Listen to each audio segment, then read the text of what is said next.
मेरा चुनाव जीतने के लिए ये सब नहीं सही है, लेकिन कांग्रेस का लोग फालतू है, अकल नहीं। चुनाव भले खत्म हो जाए, ये सीरीज चलती रहेगी हिमंता जी, क्योंकि बंटी और बबली गिरफ्तार होंगे। तो राहुल गांधी भी पागल है, ये पवन खेरा उससे भी ज्यादा पागल है। लेकिन और एक एक्शन में लेने जा रहा हूँ, बाद में बताऊंगा। पवन खेरा को मैं पवन खेरा बनाऊंगा। नमस्कार, मैं नमिता सिंह और आप देख रहे थे। असम की सियासत इन दिनों शतरंज की विसात नहीं रही, जहाँ चालें चुपचाप चली जाती हैं और मात का इंतजार होता है। यहाँ तो खुला अखाड़ा सज चुका है, जहाँ हर खिलाड़ी सिर्फ वार करना चाहता है, बचाव करना नहीं।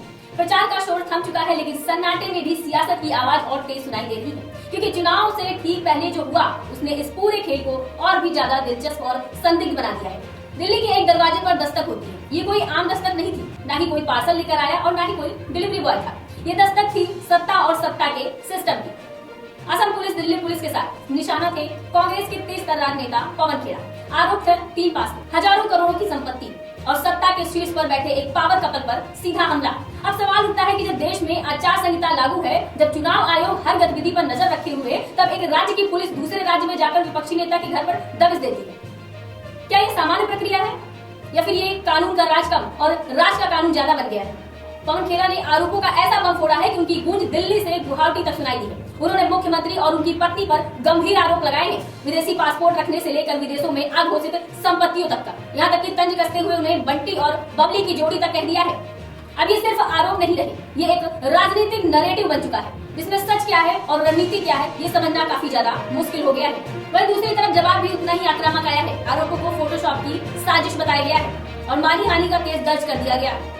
यानी राजनीति का वही फॉर्मूला, तुम आरोप लगाओ, हम मुकदमा ठोकेंगे।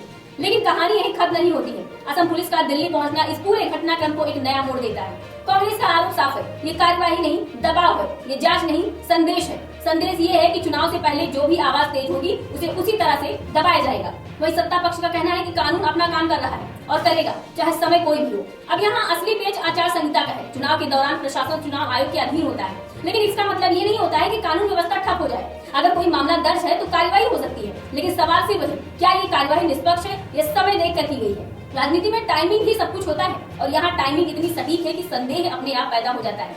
वोटिंग से ठीक पहले 2 दिन पहले विपक्षी नेता के घर पुलिस पहुंचती है, तो ये सिर्फ कानूनी प्रक्रिया नहीं लगती, ये एक राजनीतिक चाल भी नजर आती है। इस पूरे घटनाक्रम में एक और दिलचस्प पहलू है भाषा और बयानबाजी का गिरता स्तर। जब मुख्यमंत्री खुद मंच से ऐसे शब्दों का इस्तेमाल करते हैं जो मर्यादा की सीमा को पार कर जाते हैं, तो सवाल सिर्फ राजनीति का नहीं, राजनीतिक संस्कृति का भी हो जाता है। क्या सत्ता में बैठा व्यक्ति इतना सहज हो गया है कि उसे शब्दों पर नियंत्रण नहीं रहा, या फिर ये ओवर कॉन्फिडेंस है, जहाँ लगता है कि कुछ भी करो कोई फर्क नहीं पड़ेगा? उधर विपक्ष भी पीछे नहीं है। आरोपों की धार इतनी तेज है कि अगर उसमें सच्चाई का एक अंश भी हुआ तो मामला गंभीर हो सकता है। लेकिन अगर ये आरोप सिर्फ चुनावी रणनीति का हिस्सा निकले तो ये लोकतंत्र के लिए उतना ही खतरनाक है, क्योंकि तब राजनीतिक मुद्दों से हटकर व्यक्तिगत हमलों पर सिमट जाती है। और यही इस पूरे खेल की सबसे बड़ी त्रासदी है। यहाँ सच कम शोर ज्यादा है, तथ्य कम आरोप ज्यादा है, और जनता वो इस शोर में सच्चाई ढूंढने की कोशिश कर रही है। असम का चुनाव अब सिर्फ विकास, रोजगार या नीतियों का चुनाव नहीं रह गया है, ये बन गया है इमेज बनाम हथियार, और हर कार्यवाही एक संदेश। अब देखना यह है कि इस दबिश की राजनीति का असर क्या होता है। क्या ये विपक्ष को कमजोर करेगा या फिर सहानुभूति की लहर पैदा करेगी? क्या जनता इसे कानून का पालन मानेगी या सत्ता का दुरुपयोग? क्योंकि अंत में फैसला जनता को ही करना है, और जनता अब सिर्फ सुन नहीं रही, वो समझ भी रही है। सवाल ये है कि क्या इस बार भी सियासत का शोर सच को दबा देगा या फिर सच इस शोर को चीर कर बाहर आ जाएगा? फिलहाल आपकी इस रिपोर्ट पर क्या राय है, हमें कमेंट बॉक्स में जरूर बताइए।